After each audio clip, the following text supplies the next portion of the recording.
ശ്രീ, പെണ്ണ് കാണൽ എന്താടാ നിൻ്റെ? ആ, അത് സ്ഥിരം.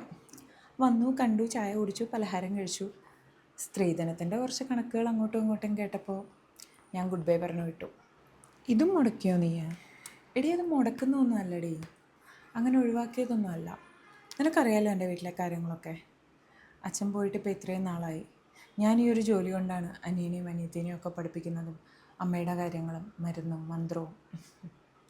അതിനിടയിൽ ഞാനിനി എനിക്ക് സ്ത്രീധനം ഉണ്ടാക്കി കല്യാണം കഴിക്കണോ? അതിൻ്റെ ആവശ്യമില്ല.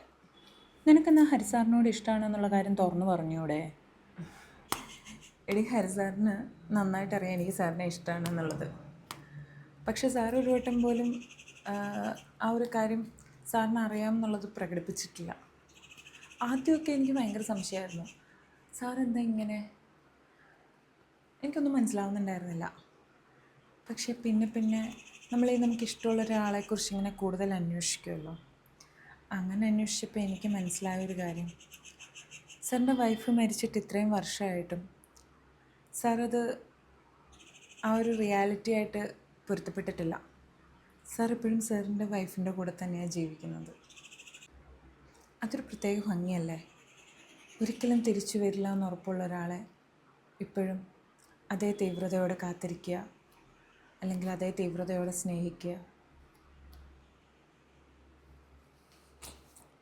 She was really lucky. എടി, പക്ഷേ പുള്ളിയുടെ വൈഫ് ശരിക്കും മരിച്ചില്ലേ? ആയിരിക്കാം, അതൊരു റിയാലിറ്റി ആയിരിക്കാം. പക്ഷേ സാറിനെ സംബന്ധിച്ച് സാറതിൽ ഹാപ്പിയാണ്. എടി, നീ എന്തായാലും സാറിനോട് പറ ഇഷ്ടമാണെന്ന്. ഞാനോ? സാറിനോട് ഇഷ്ടം പറയാനോ? ഞാനില്ല മോളെ. പറയാതെ തന്നെ സാറിന് മനസ്സിലായിട്ട് പോലും സാറായിട്ടത് വേണ്ടാന്ന് വെച്ചിട്ടുണ്ടെങ്കിൽ സാറിനത് എന്നോട് വിരോധമൊന്നും ഉണ്ടായിട്ടാവില്ല.